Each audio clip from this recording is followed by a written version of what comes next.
ಎಲ್ಲ ಕಾಲದಳು ಎಲ್ಲ ವೇಳೆಯಳು ದೇವಾ ನಿನ್ನನ್ನೇ ಸ್ತುತಿಪೇ. ದೇವಾ ನಿನ್ನನ್ನೇ ಸ್ತುತಿಪೇ. ತಂದೆಯು ನೀನೇ, ತಾಯಿಯು ನೀನೇ, ಬಂಧುವು ನೀನೇ. ತಂದೆಯು ನೀನೇ, ತಾಯಿಯು ನೀನೇ, ಬಂಧುವು ನೀನೇ. ನನ್ನ ಭಾಗ್ಯವು ನೀನೇ, ಎಲ್ಲ ಕಾಲದೊಳು ಎಲ್ಲ ವೇಳೆಯೊಳು ದೇವಾ ನಿನ್ನನ್ನೇ ಸ್ತುತಿಪೇ. ಪಿತನ ಮತ್ತು ಸುತನ ಮತ್ತು ಪವಿತ್ರಾತ್ಮರ ನಾಮದಲ್ಲಿ ಆಮೆನ್. ನಮ್ಮ ಪ್ರಭು ಯೇಸು ಕ್ರಿಸ್ತರ ಕೃಪಾವರವು, ದೇವರ ಪ್ರೀತಿಯು, ಪವಿತ್ರಾತ್ಮರ ಅನ್ಯೋನ್ಯತೆಯು ನಿಮ್ಮೆಲ್ಲರೊಡನೆ ಇರಲಿ. ನಿಮ್ಮ ಆತ್ಮದೊಡನೆಯೂ ಇರಲಿ. ಪ್ರಿಯ ಸಹೋದರ ಸಹೋದರಿಯರೇ, ದೇವರು ನಮ್ಮ ಮೇಲೆ ಸುರಿಸಿದ ಎಲ್ಲ ಕೃಪಾವರಗಳಿಗೋಸ್ಕರ ದೇವರಿಗೆ ಕೃತಜ್ಞತೆಯನ್ನು ಸಲ್ಲಿಸೋಣ. ಇವತ್ತಿನ ಶುಭ ಸಂದೇಶದಲ್ಲಿ ಪ್ರಭು ಯೇಸು ಕ್ರಿಸ್ತರು ದೇವರ ವಾಕ್ಯವನ್ನು ಆಲಿಸಿ ಧ್ಯಾನಿಸಿ ಆ ವಾಕ್ಯದಂತೆ ನಡೆಯಲು ಕರೆ ನೀಡುತ್ತಾರೆ. ಪ್ರಭು ಕ್ರಿಸ್ತರು ಹೇಳುವಂಥ ಮಾತುಗಳು, ಯಾರು ದೇವರ ವಾಕ್ಯವನ್ನು ಆಲಿಸುತ್ತಾರೋ ಅವರೇ ನನ್ನ ತಂದೆ ತಾಯಿ ಬಂಧು ಬಳಗ ಸಹೋದರ ಸಹೋದರಿಯರೆನ್ನುತ್ತಾರೆ. ದೇವರ ವಾಕ್ಯದ ಪ್ರಕಾರ ನಡೆದು ದೇವರ ಪ್ರೀತಿಗೆ ಪಾತ್ರರಾಗಲು ಬೇಕಾದ ಕೃಪಾವರಗಳಿಗೋಸ್ಕರ ಪ್ರತ್ಯೇಕವಾಗಿ ಈ ಬಲಿಪೂಜಾ ಸಮಯದಲ್ಲಿ ಪ್ರಾರ್ಥಿಸೋಣ. ಪ್ರತ್ಯೇಕವಾಗಿ ಕುಟುಂಬದ ಸದಸ್ಯರಿಗೋಸ್ಕರ ಈ ಬಲಿಪೂಜೆಯಲ್ಲಿ ನಾವು ಪ್ರಾರ್ಥಿಸೋಣ.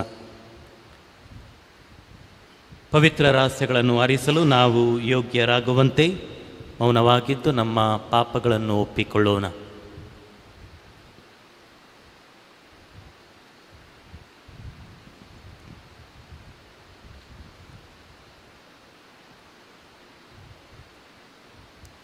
ಒಟ್ಟಾಗಿ ಹೇಳೋಣ. ಸರ್ವಶಕ್ತ ದೇವರಿಗೂ ಸಹೋದರ ಸಹೋದರಿಯರಿಗೂ ಯೋಚನೆಯಿಂದಲೂ ನುಡಿಯಿಂದಲೂ ನಡತೆಯಿಂದಲೂ ಕರ್ತವ್ಯ ಲೋಪದಿಂದಲೂ ನಾನು ಅನೇಕ ಪಾಪಗಳನ್ನು ಮಾಡಿದೆನೆಂದು ನಿವೇದಿಸುತ್ತೇನೆ.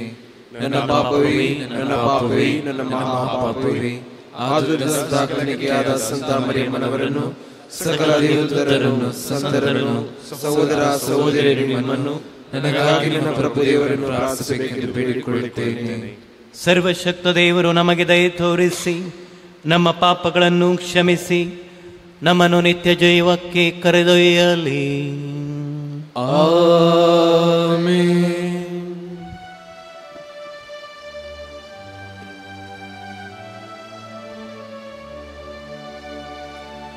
ಪ್ರಭು ದಯೆ ತೋರಿ, ಪ್ರಭು ದಯೆ ತೋರಿ. ಕ್ರಿಸ್ತರೇ ದಯೆ ತೋರಿ, ಕ್ರಿಸ್ತರೇ ದಯೆ ತೋರಿ. ಪ್ರಭು ದಯೆ ತೋರಿ, ಪ್ರಭು ದಯೆ ತೋರಿ.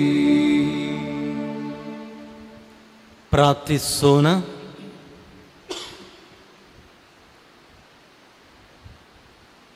ದೇವರೇ, ನಿಮ್ಮ ಅನಂತ ಯೋಜನೆಯಲ್ಲಿ ಕುಟುಂಬ ಜೀವನವು ತನ್ನ ದೃಢ ಬುನಾದಿಯನ್ನು ಹೊಂದಿದೆ. ನಿಮ್ಮ ಸೇವಕರ ಪ್ರಾರ್ಥನೆಗಳನ್ನು ಕರುಣೆಯಿಂದ ಆಲಿಸಿರಿ. ನಿಮ್ಮ ಏಕೈಕ ಪುತ್ರರ ಪವಿತ್ರ ಕುಟುಂಬದ ಆದರ್ಶವನ್ನು ಅನುಸರಿಸುತ್ತಾ ನಾವು ನಮ್ಮ ಗೃಹಸ್ಥ ಜೀವನವನ್ನು ಕೌಟುಂಬಿಕ ಸದ್ಗುಣಗಳಿಂದ ಮತ್ತು ಪ್ರೀತಿಮಯ ಸೇವೆಯ ಮೂಲಕ ನಡೆಸಿ ಒಂದು ದಿನ ನಿಮ್ಮ ನಿವಾಸದಲ್ಲಿ ನಿತ್ಯ ಸಂಭಾವನೆಯ ಸಂತಸವನ್ನು ಪಡೆಯುವಂತೆ ನಮ್ಮನ್ನು ಅನುಗ್ರಹಿಸಿರಿ. ನಿಮ್ಮೊಂದಿಗೆ ಪವಿತ್ರ ಆತ್ಮರ ಐಕ್ಯದಲ್ಲಿ ದೇವರಾಗಿ ಯುಗ ಯುಗಾಂತರಕ್ಕೂ ಜೀವಿಸಿ ಆಳುವ ನಮ್ಮ ಪ್ರಭುವು ನಿಮ್ಮ ಪುತ್ರರೂ ಆಗಿರುವ ಯೇಸು ಕ್ರಿಸ್ತರ ಮುಖಾಂತರ ನಿಮ್ಮನ್ನು ಪ್ರಾರ್ಥಿಸುತ್ತೇವೆ. ಆಮೆನ್.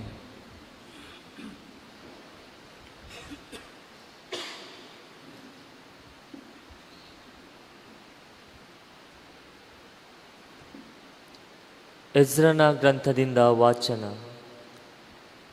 ಅರಸ ದಾರ್ಯಾವೇಷನು ಜೆರುಸಲೇಮಿನ ದೇವಾಲಯದ ಬಗ್ಗೆ ಬರೆದು ಕಳಿಸಿದ ಅಪ್ಪಣೆ ಇದು. ಆ ದೇವಾಲಯವನ್ನು ಕಟ್ಟುವ ಕೆಲಸಕ್ಕೆ ಅಡ್ಡಿ ಮಾಡಬೇಡಿ. ಜುದೇಯದ ರಾಜ್ಯಪಾಲ ಮತ್ತು ಯಹೂದ್ಯರ ಹಿರಿಯರೇ ಅದನ್ನು ಅದರ ಸ್ಥಳದಲ್ಲಿ ಕಟ್ಟಲಿ.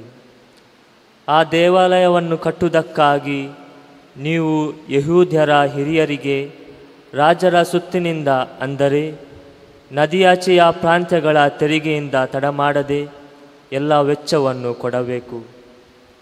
ತಮ್ಮ ಹೆಸರನ್ನು ಸ್ಥಾಪಿಸುವುದಕ್ಕಾಗಿ ಆ ಸ್ಥಳವನ್ನು ಆರಿಸಿಕೊಂಡ ದೇವರು ಆ ಆಜ್ಞೆಯನ್ನು ಬದಲಿಸುವುದಕ್ಕಾಗಿ ಜೆರುಸಲೇಮಿನ ದೇವಾಲಯವನ್ನು ನಾಶ ಮಾಡುವುದಕ್ಕಾಗಲಿ ಕೈಯೆತ್ತುವ ಪ್ರತಿಯೊಬ್ಬ ರಾಜನನ್ನು, ಪ್ರತಿಯೊಂದು ಜನಾಂಗವನ್ನು ನಾಶ ಮಾಡಲಿ.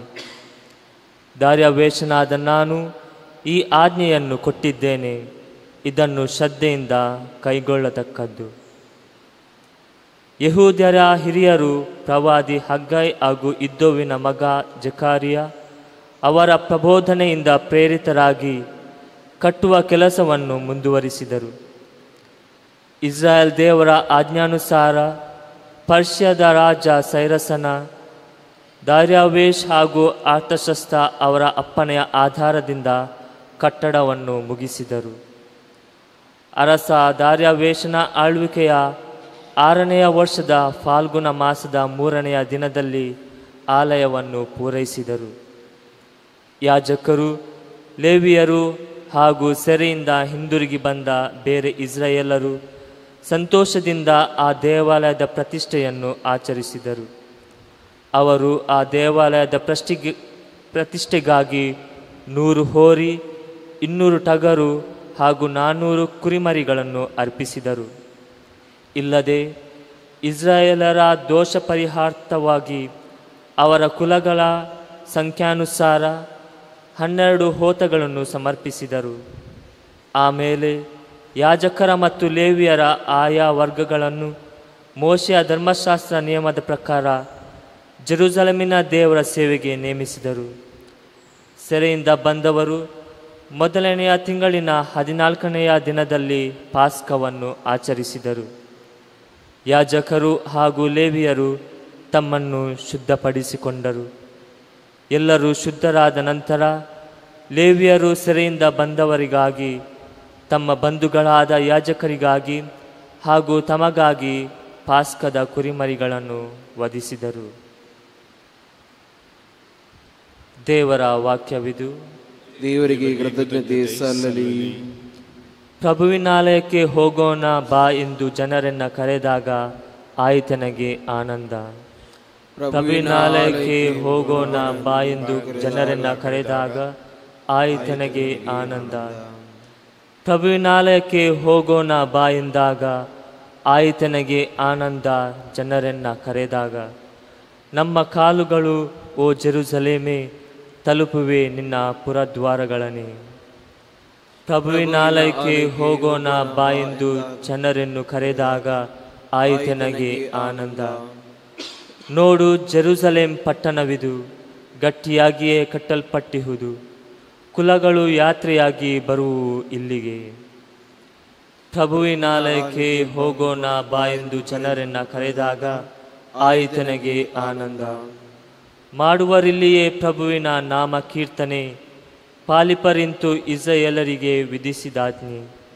ಸ್ಥಾಪಿತವಾಗಿವೆ ಎಲ್ಲಿ ನ್ಯಾಯಪೀಠಗಳು, ದಾವೀದನ ಮನೆತನದವರ ಸಿಂಹಾಸನಗಳು.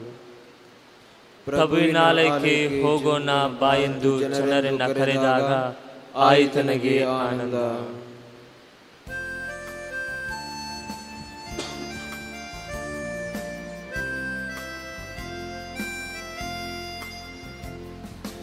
Alleluia, Alleluia, Alleluia, hallelujah. ದೇವರ ಸಂದೇಶವನ್ನು ಮನುಷ್ಯರ ಮಾತುಗಳೆಂದು ಪರಿಗಣಿಸದೆ ದೇವರ ವಾಕ್ಯವೆಂದೇ ಅರಿತು ಅಂಗೀಕರಿಸಿರಿ.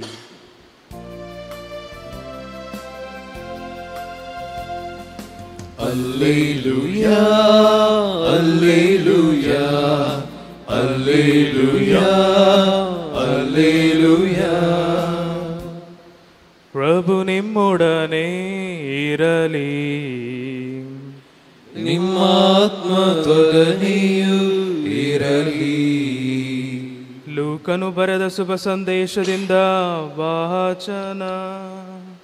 ಪ್ರಭು ನಿಮಗೆ ಮಹಿಮೆ ಸಲ್ಲಲಿ. ಯೇಸು ಸ್ವಾಮಿಯ ತಾಯಿ ಹಾಗೂ ಸಹೋದರರು ಯೇಸು ಇದ್ದ ಕಡೆಗೆ ಬಂದರು. ಆದರೆ ಜನಸಂದಣಿಯ ನಿಮಿತ್ತ ಹತ್ತಿರಕ್ಕೆ ಬರಲಾಗಲಿಲ್ಲ. ಯೇಸುವಿಗೆ, ನಿಮ್ಮ ತಾಯಿಯು ಮತ್ತು ಸಹೋದರರು ನಿಮ್ಮನ್ನು ಕಾಣಬೇಕೆಂದು ಹೊರಗೆ ನಿಂತಿದ್ದಾರೆ ಎಂದು ತಿಳಿಸಲಾಯಿತು. ಅದಕ್ಕೆ ಯೇಸು, ದೇವರ ವಾಕ್ಯವನ್ನು ಕೇಳಿ ಅದರಂತೆ ನಡೆಯುವವರೇ ನನಗೆ ತಾಯಿ ಮತ್ತು ಅಣ್ಣ ತಮ್ಮಂದಿರು ಎಂದರು. ಪ್ರಭು ಕ್ರಿಸ್ತರ ಶುಭ ಸಂದೇಶ. ಕ್ರಿಸ್ತರೇ ನಿಮಗೆ ಸ್ತುತಿ ಸಲ್ಲಲಿ.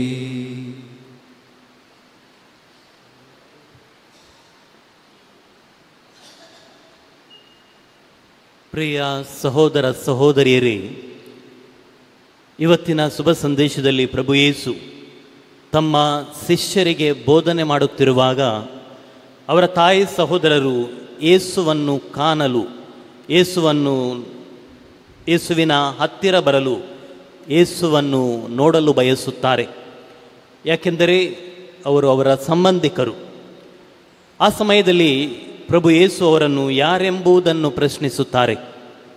ಇಲ್ಲಿ ಪ್ರಭು ಯೇಸು ತಮ್ಮ ಸಹೋದರರನ್ನು ಕಡೆಗಣಿಸುತ್ತಾರೆ, ತಿರಸ್ಕರಿಸುತ್ತಾರೆ ಎಂಬ ಭಾವನೆ ನಮ್ಮ ಮನಸ್ಸಿಗೆ ಮೂಡುವುದು ಸಹಜ. ಆದರೆ ಇಲ್ಲಿ ನೆರೆದಿದ್ದಂತಹ ಎಲ್ಲರಿಗೂ ತಮಗೆ ದೊರೆತಂತಹ ಅವಕಾಶವನ್ನು ಸದುಪಯೋಗಪಡಿಸಿ ತಮ್ಮ ಶಿಷ್ಯರಿಗೆ ಒಂದು ವಿಶೇಷವಾದ ಬೋಧನೆಯನ್ನು ನೀಡುತ್ತಾರೆ. ಅದೇನೆಂದರೆ, ಜೀವನದಲ್ಲಿ ಸದಾ ದೇವರ ವಾಕ್ಯವನ್ನು ಕೇಳಲು, ದೇವರ ಚಿತ್ತವನ್ನು ನೆರವೇರಿಸಲು ನಾವು ಮುಂದಾಗಬೇಕು. ಏಕೆಂದರೆ ಮರಿಯಳು ಯೇಸುವಿಗೆ ಜನ್ಮ ನೀಡಿದ್ದಕ್ಕಿಂತ ಶ್ರೇಷ್ಠವಾಗಿ ಪಿತನ ಚಿತ್ತವನ್ನು ನೆರವೇರಿಸಿದಳು. ಅದಕ್ಕಾಗಿ ಅವರು ಶ್ರೇಷ್ಠರು ಎನ್ನುತ್ತಾರೆ. ಬಿತ್ತುವವನ ಸಾಮರ್ಥ್ಯಲ್ಲೂ ಕೂಡ ನಾವು ನೋಡುತ್ತೇವೆ, ಪ್ರಭು ಯೇಸು ಕ್ರಿಸ್ತರು ದೇವರ ವಾಕ್ಯಕ್ಕೆ ಪ್ರಾಮುಖ್ಯತೆಯನ್ನು ನೀಡುತ್ತಾರೆ. ದೇವರ ವಾಕ್ಯವನ್ನು ಕೇಳಿ ಅದನ್ನು ಸದ್ಗುಣಶೀಲ ಹಾಗೂ ಸಾತ್ವಿಕವಾದ ಹೃದಯದಲ್ಲಿಟ್ಟು ಸಹನೆಯಿಂದ ಫಲ ನೀಡಲು ನಮ್ಮನ್ನು ಕರೆಯುತ್ತಾರೆ. ಎರಡನೇದಾಗಿ, ಸಮಾಜದಲ್ಲಿ ವ್ಯಕ್ತಿಗಳಲ್ಲಿ ನಮ್ಮ ಸಂಬಂಧವನ್ನು ನಾವು ಗುರುತಿಸುತ್ತೇವೆ. ಇತರರೊಂದಿಗೆ ಸಂಬಂಧವಿರುವುದು ನಮಗೆ ಗೌರವ. ಹೆಚ್ಚಾಗಿ ನಾವು ಗಣ್ಯ ವ್ಯಕ್ತಿಗಳ ಹೆಸರನ್ನು, ರಕ್ತ ಸಂಬಂಧವನ್ನು ಹೇಳಿ ನಮ್ಮ ಅಸ್ತಿತ್ವವನ್ನು ನಾವು ಕಂಡುಕೊಳ್ಳುತ್ತೇವೆ. ಇಲ್ಲಿ ಗಣ್ಯ ವ್ಯಕ್ತಿಗಳು ಮಾತ್ರವಲ್ಲ, ಅವರಲ್ಲಿದ್ದಂತಹ ಗುಣಗಳು ಕೂಡ ನಮ್ಮಲ್ಲಿರಬೇಕು. ಒಂದು ವೇಳೆ ಆ ಗಣ್ಯ ವ್ಯಕ್ತಿಗಳಲ್ಲಿ ಯಾವುದೇ ಗುಣಗಳಿಲ್ಲದಿದ್ದರೆ ಎಲ್ಲವೂ ವ್ಯರ್ಥ. ಏಕೆಂದರೆ ಯಹೂದ್ಯರು ಸಹ ತಾವು ಅಬ್ರಹಾಮನ ಮಕ್ಕಳೆಂದು ಹೆಮ್ಮೆಯಿಂದ ಹೇಳಿಕೊಳ್ಳುತ್ತಿದ್ದರು. ಆದರೆ ಯೇಸು ಸ್ವಾಮಿ ಅವರನ್ನು ಖಂಡಿಸಿ, ಅವರ ಗುಣಗಳು ನಿಮ್ಮಲ್ಲಿ ಇಲ್ಲವಾದರೆ ಎಲ್ಲವೂ ವ್ಯರ್ಥ ಎನ್ನುತ್ತಾರೆ. ದೇವರ ವಾಕ್ಯ ಕೇಳಿ ನಡೆಯುವವರು ನಮ್ಮ ತಾಯಿ ಸಹೋದರರು ಎಂದು ಹೇಳುವಾಗ ತಮ್ಮ ರಕ್ತ ಸಂಬಂಧವನ್ನು ಇಲ್ಲಿ ನಿರಾಕರಿಸುವುದಿಲ್ಲ, ಬದಲಾಗಿ ಅವರಲ್ಲಿ ಆ ಗುಣಗಳಿರಬೇಕು ಎಂದು ಸ್ಪಷ್ಟಪಡಿಸುತ್ತಾರೆ.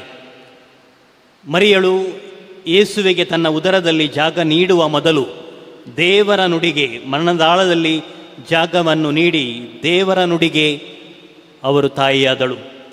ಯಾಕೋಬನಿಗೆ ಬರೆದ ಪತ್ರದಲ್ಲಿ ನಾವು ಓದುತ್ತೇವೆ, ದೇವರ ವಾಕ್ಯವನ್ನು ಕಿವಿಯಿಂದ ಕೇಳಿದರೆ ಸಾಲದು, ಕಿವಿಯಿಂದ ಕೇಳಿ ತಿಳಿದು ಮರಳಾಗದಿರಿ.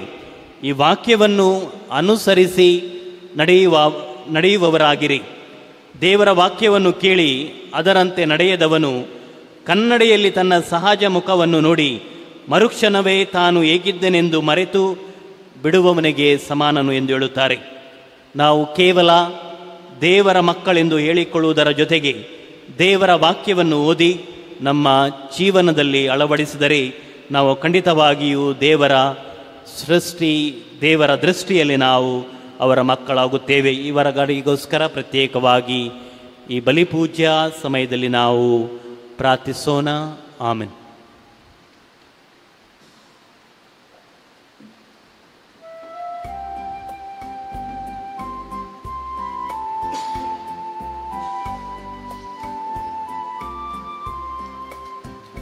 ನನ್ನ ಕರೆದು ನನ್ನ ರೂಪಿಸಿ ನನ್ನ ಬಾಳಿನ ಪುಟಗಳ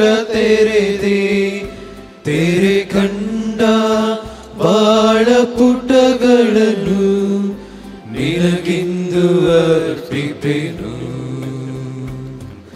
ಸ್ವೀಕರಿಸು ಬಾಳ ಪುಟಗಳನ್ನು, ಅರ್ಪಣೆ ಅವುಗಳ ಅನುಗೊಳಿಸು. ಸ್ವೀಕರಿಸು ಬಾಳ ಪುಟಗಳನ್ನು, ಅರ್ಪಣೆ ಅವುಗಳ ಅನುಗೊಳಿಸು.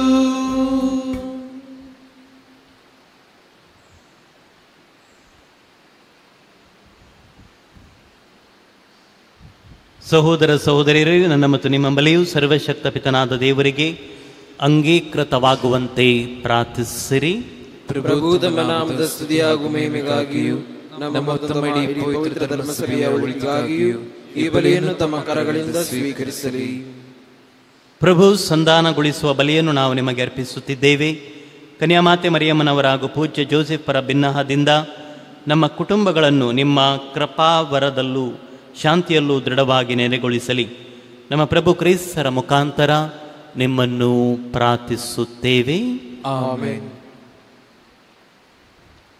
ಕರ್ತರು ಪ್ರಭು ನಿಮ್ಮೊಡನೆ ಇರಲಿ, ನಿಮ್ಮ ಆತ್ಮದೊಡನೆ ಇರಲಿ. ನಿಮ್ಮ ಹೃದಯಗಳನ್ನು ಮೇಲಕ್ಕೆತ್ತಿರಿ. ಪ್ರಭುವಿನ ಕಡೆಗೆ ಎತ್ತಿದ್ದೇವೆ. ನಮ್ಮ ಪ್ರಭು ದೇವರಿಗೆ ಕೃತಜ್ಞತೆಯನ್ನು ಸಲ್ಲಿಸೋಣ. ಅದು ಯೋಗ್ಯ ಮತ್ತು ನ್ಯಾಯವಾಗಿದೆ. ಪ್ರಭು ಪವಿತ್ರ ಪಿತನೇ, ಸರ್ವಶಕ್ತ ನಿತ್ಯ ದೇವರೇ, ನಾವೆಂದೆಂದೂ ಎಲ್ಲೆಲ್ಲೂ ನಿಮಗೆ ಕೃತಜ್ಞತೆಯನ್ನು ಸಲ್ಲಿಸುವುದು ನಿಜವಾಗಿ ಯೋಗ್ಯವೂ ನ್ಯಾಯವೂ ಆಗಿದೆ. ನಮ್ಮ ಕರ್ತವ್ಯವೂ ರಕ್ಷಣೆಯೂ ಆಗಿದೆ. ಏಕೆಂದರೆ ನಿಮ್ಮ ಪ್ರಿಯ ಪುತ್ರರ ಮುಖಾಂತರ ಮಾನವ ಕುಲವನ್ನು ಸೃಷ್ಟಿಸಿದ್ದೀರಿ. ಅಂತೆಯೇ ಅಪರಿಮಿತ ಔದಾರ್ಯದಿಂದ ಅವರ ಮುಖಾಂತರ ಅದನ್ನು ನೀವು ನೂತನವಾಗಿ ರೂಪಿಸಿದ್ದೀರಿ. ಆದುದರಿಂದ ನಿಮ್ಮ ಸರ್ವ ಸೃಷ್ಟಿಯು ನಿಮಗೆ ಸೇವೆ ಸಲ್ಲಿಸುವುದು, ರಕ್ಷಣೆ ಹೊಂದಿದವರೆಲ್ಲರೂ ನಿಮ್ಮನ್ನು ಸ್ತುತಿಸುವುದು, ಸಕಲ ಸಂತರು ನಿಮ್ಮನ್ನು ಏಕಹೃದಯದಿಂದ ಅರಸುವುದು ಯೋಗ್ಯವಾಗಿದೆ. ಅಂತೆಯೇ ಸಕಲ ದೂತರೊಡನೆ ನಾವು ನಿಮ್ಮನ್ನು ಕೊಂಡಾಡುತ್ತಾ ಉಲ್ಲಾಸದಿಂದ ಘೋಷಿಸುತ್ತೇವೆ. ಪರಿಶುದ್ಧರು ಪರಿಶುದ್ಧರು ಸೇನಾಗಳ ಪರಿಶುದ್ಧರು, ಈ ಹಬ್ಬಗಳು ನಿಮ್ಮ ಮಹಿಮೆಯಿಂದಾಗಿವೆ. ಮೌನತದಲ್ಲಿ ಹೋಸಾನ. ಪ್ರಭುವಿನ ನಾಮದಲ್ಲಿ ಬರುವವರು ಸ್ತುತಿಗೆ ಪಾತ್ರರು. ಮೌನತದಲ್ಲಿ ಹೋಸಾನ. ಪ್ರಭು, ನೀವು ನಿಜವಾಗಿಯೂ ಪರಿಶುದ್ಧರು, ಸರ್ವ ಪರಿಶುದ್ಧತೆಯ ಬುಗ್ಗೆಯೂ ನೀವೇ. ಈ ಕೊಡುಗೆಗಳ ಮೇಲೆ ನಿಮ್ಮ ಪವಿತ್ರಾತ್ಮರ ಇಬ್ಬನಿಯನ್ನು ಸುರಿಸಿ ಪಾವನಗೊಳಿಸಿರೆಂದು ಪ್ರಾರ್ಥಿಸುತ್ತೇವೆ. ನಮಗೆಯೂ ನಮ್ಮ ಪ್ರಭು ಯೇಸು ಕ್ರಿಸ್ತರ ಶರೀರ ಮತ್ತು ರಕ್ತವಾಗುವಂತೆ ಮಾಡಿರಿ. ಅವರನ್ನು ಪರಾಧೀನ ಮಾಡಲಾದ ಸಮಯದಲ್ಲಿ ಸ್ವೇಚ್ಛೆಯಿಂದ ತಮ್ಮ ಯಾತನೆಗೆ ಒಳಗಾದಾಗ ಅವರು ರೊಟ್ಟಿಯನ್ನು ತೆಗೆದುಕೊಂಡು ಕೃತಜ್ಞತೆಯನ್ನು ಸಲ್ಲಿಸಿ ಅದನ್ನು ಮುರಿದು ತಮ್ಮ ಶಿಷ್ಯರಿಗೆ ಕೊಡುತ್ತಾ ಹೀಗೆಂದರು: ತೆಗೆದುಕೊಳ್ಳಿ, ಇದನ್ನು ನೀವೆಲ್ಲರೂ ಭುಜಿಸಿರಿ, ಏಕೆಂದರೆ ಇದು ನಿಮಗಾಗಿ ಒಪ್ಪಿಸಲಾಗುವ ನನ್ನ ಶರೀರ.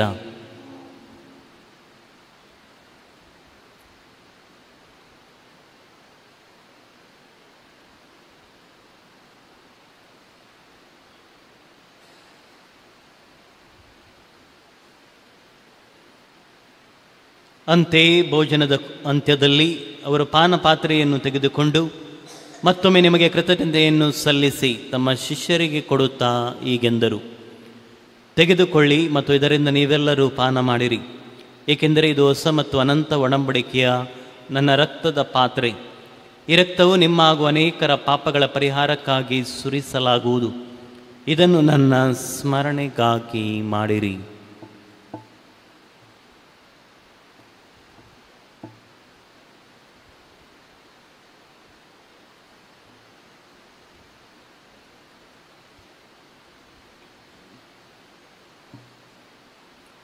ಇದು ವಿಶ್ವಾಸದ ಪರಮ ರಹಸ್ಯ.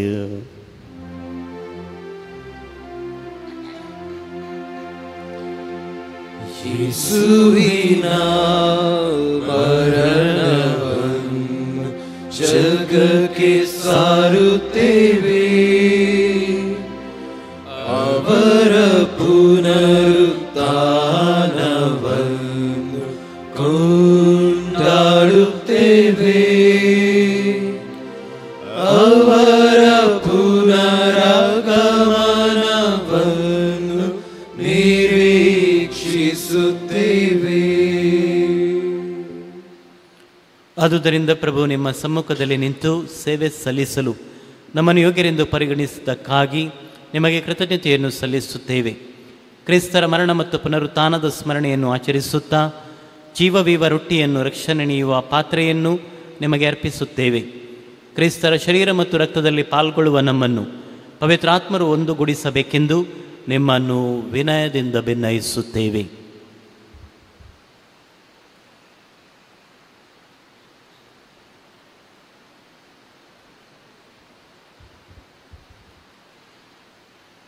ಪ್ರಭು, ನಿಮ್ಮ ವಿಶ್ವವ್ಯಾಪಿ ಧರ್ಮಸಭೆಯನ್ನು ಸ್ಮರಿಸಿಕೊಳ್ಳಿರಿ.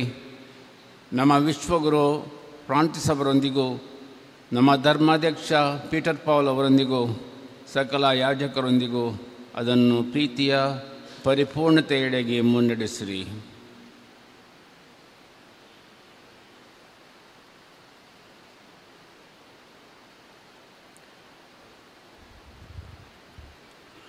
ಪ್ರಭು ಪುನರುದ್ಧಾನದ ನಿರೀಕ್ಷೆಯಲ್ಲಿ ವಿಶ್ರಮಿಸುತ್ತಿರುವ ನಮ್ಮ ಸಹೋದರ ಸಹೋದರಿಯರನ್ನು, ನಿಮ್ಮ ದಯೆಯಲ್ಲಿ ಮೃತರಾದ ಎಲ್ಲರನ್ನು ಸ್ಮರಿಸಿಕೊಳ್ಳಿರಿ.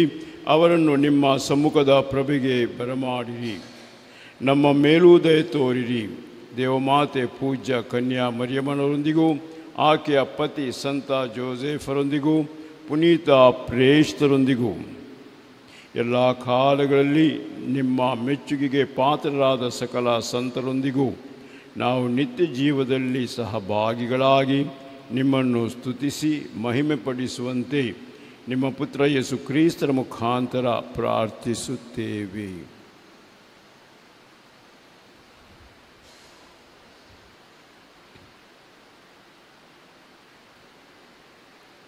ಇವರ ಮುಖಾಂತರವು ಇವರೊಂದಿಗೂ ಇವರಲ್ಲಿಯೂ ಸರ್ವಶಕ್ತ ತಂದೆಯಾದ ದೇವರೇ, ಪವಿತ್ರಾತ್ಮರೈಕ್ಯದಲ್ಲಿ ಸರ್ವಗೌರವೂ ಮಹಿಮೆಯು ಯುಗ ಯುಗಾಂತರಕ್ಕೂ ನಿಮಗೆ ಸಲ್ಲಲಿ.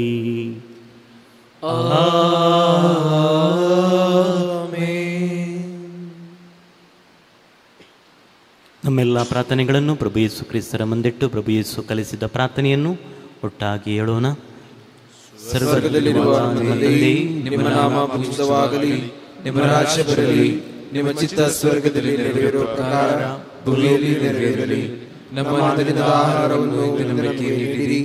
ನಮಗೆ ತಪ್ಪು ಮಾಡಿದವರು ನಾವು ಕ್ಷಮಿಸುವ ಪ್ರಕಾರ ನಮ್ಮ ಪಾಪಗಳನ್ನು ಕ್ಷಮಿಸಿರಿ. ನಮ್ಮನ್ನು ಶೋಧನೆಗೆ ಒಳಪಡಿಸಿರಿ, ಕೀಳಿಂದ ನಮ್ಮನ್ನು ರಕ್ಷಿಸಿರಿ. ಪ್ರಭು, ಸಕಲ ಕೆಡುಗಳಿಂದ ನಮ್ಮನ್ನು ರಕ್ಷಿಸರೆಂದು ಪ್ರಾರ್ಥಿಸುತ್ತೇವೆ. ನಿಮ್ಮ ದಯೆಯ ನೆರವನ್ನು ಪಡೆದು ಪಾಪದಿಂದ ಸದಾ ವಿಮುಕ್ತರಾಗಿ ಎಲ್ಲ ಸಂಕಷ್ಟಗಳಿಂದ ಸುರಕ್ಷಿತರಾಗಿರುವಂತೆ ನಮ್ಮ ಜೀವಮಾನ ಕಾಲದಲ್ಲಿ ಶಾಂತಿಯನ್ನು ದಯೆಯಿಂದ ಕರುಣಿಸಿರಿ. ನಾವು ಸ್ವರ್ಗಾನಂದವನ್ನು, ನಮ್ಮ ರಕ್ಷಕ ಯೇಸು ಕ್ರಿಸ್ತರ ಆಗಮನವನ್ನು ನಿರೀಕ್ಷಿಸುತ್ತಿದ್ದೇವೆ. ಏಕೆಂದರೆ ರಾಜ್ಯಭಾರವು, ಅಧಿಕಾರವು, ಮಹಿಮೆಯು ಯುಗಾಂತರಕ್ಕೂ ನಿಮ್ಮದೇ. ಪ್ರಭು ಯೇಸು ಕ್ರಿಸ್ತರೇ, ನಿಮ್ಮ ಪ್ರೇಷಿತರಿಗೆ ನಿಮಗೆ ಶಾಂತಿಯನ್ನು ಬಿಟ್ಟು ಹೋಗುತ್ತೇನೆ, ನನ್ನ ಶಾಂತಿಯನ್ನು ನಿಮಗೆ ಕೊಡುತ್ತೇನೆಂದು ಹೇಳಿದ್ದೀರಿ. ನಮ್ಮ ಪಾಪಗಳನ್ನು ಲಕ್ಷಿಸದೆ ನಿಮ್ಮ ಧರ್ಮಸಭೆಯ ವಿಶ್ವಾಸವನ್ನು ವೀಕ್ಷಿಸಿರಿ. ಅದಕ್ಕೆ ನಿಮ್ಮ ಚಿತ್ತದ ಪ್ರಕಾರ ಶಾಂತಿಯನ್ನು, ಐಕ್ಯತೆಯನ್ನು ದಯೆಯಿಂದ ಪಾಲಿಸಿರಿ. ಯುಗ ಯುಗಾಂತರಕ್ಕೂ ಜೀವಿಸಿ ಆಳುವ ನಿಮ್ಮನ್ನು ಪ್ರಾರ್ಥಿಸುತ್ತೇವೆ. ಆಮೆನ್. ಪ್ರಭುವಿನ ಶಾಂತಿ ಸದಾ ನಿಮ್ಮಲ್ಲಿರಲಿ. ನಿಮ್ಮ ಆತ್ಮದಲ್ಲಿ ಇರಲಿ. ಪರಸ್ಪರ ಶಾಂತಿಯನ್ನು ಕೋರೋಣ.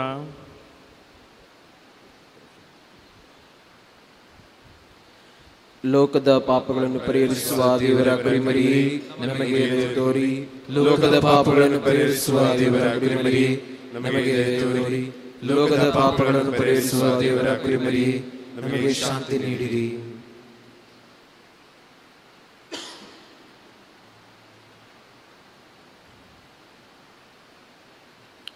ಇಗೋ ದೇವರ ಕುರಿಮರಿ, ಇಗೋ ಇವರೇ ಲೋಕದ ಪಾಪಗಳನ್ನು ಪರಿಹರಿಸುವವರು. ಕುರಿಮರಿಯ ಭೋಜನಕ್ಕೆ ಆಹ್ವಾನಿತರು ಭಾಗ್ಯವಂತರು. ಪ್ರಭು ತಾವು ನನ್ನ ಮನೆಯನ್ನು ಪ್ರವೇಶಿಸಲು ನಾನು ಪಾತ್ರನಲ್ಲ, ಆದರೆ ತಾವು ಒಂದೇ ಒಂದು ಮಾತನ್ನು ನುಡಿಯಿರಿ, ನನ್ನ ಆತ್ಮವು ಸ್ವಸ್ಥವಾಗುವುದು.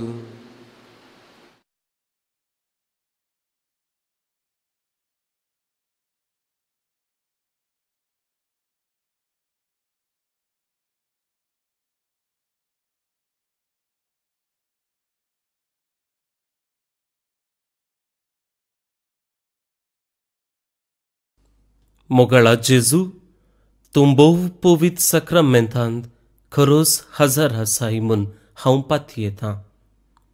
हांव सर्व वस्तू प्रास तुजो चड मोग करतां आनी तुका म्हज्या आत्म्यान घेवंक आशेतां.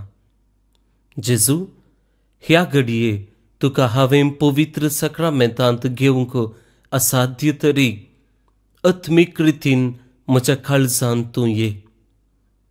तूं म्हज्या काळजांत आसाय म्हूण पातयेवन हांव तुका वेंगून धरतां आनी हांव तुजे थंय संपूर्ण एकवटीत जातां.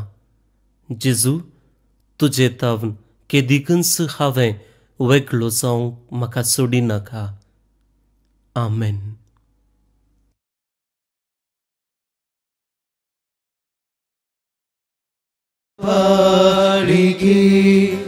ಗುರುವಾದ ನನಗೆ ಆನಂದ, ಈ ಜೀವನ ಕಾಲವೆಲ್ಲ ನನ್ನ ಬಾಳಿಗೆ ಬೆಳಕಾಗಿ ನಿನ್ನ ಹೃದಯದಲ್ಲೂ ನೀನೇ, ನನ್ನ ಆಲೋಚನೆ ನೀನೇ. ನನ್ನ ಬಾಳಿಗೆ ಗುರುವಾದ ನನಗೆ ಆನಂದ.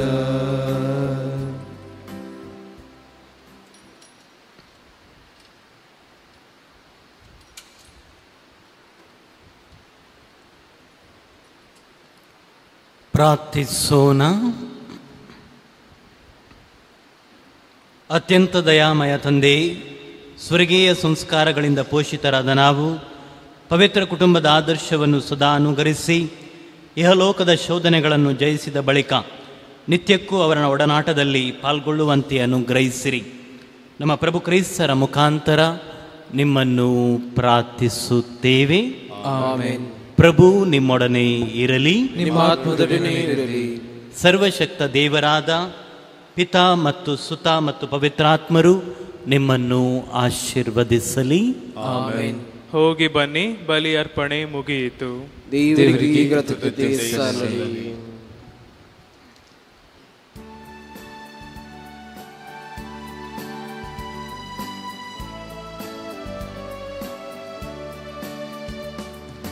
ಕಾರ್ಮೆಲ್ ಮಾತೆಗೆ ನಮೋ ನಮೋ, ಸ್ವರ್ಗದ ರಾಣಿಯೇ ನಮೋ ನಮೋ, ಅಮಲೋದ್ಭವಿಯೇ ನಮೋ ನಮೋ, ಕರುಣಾಬುದಿಯೇ ನಮೋ ನಮೋ. ದೈವ ಚಿತ್ತಕ್ಕೆ ಮಣಿದೆ ನೀ, ರಕ್ಷಕನನ್ನು ನೀಡಿದೆ ನೀ. ದೈವ ಚಿತ್ತಕ್ಕೆ ಮಣಿದೆ ನೀ, ರಕ್ಷಕನನ್ನು ನೀಡಿದೆ ನೀ. ಸಕಲ ವ್ಯಾಧಿಯನ್ನು ಸಹಿಸಿದೆ ನೀ, ಜಗದ ತಾಯಿ ಆದೆ ನೀ. ಕಾರ್ಮೆಲ್ ಮಾತೆಗೆ ನಮೋ ನಮೋ, ಸ್ವರ್ಗದ ರಾಣಿಯೇ ನಮೋ ನಮೋ, ಅಮಲೋದ್ಭವಿಯೇ ನಮೋ ನಮೋ, ಕರುಣಾ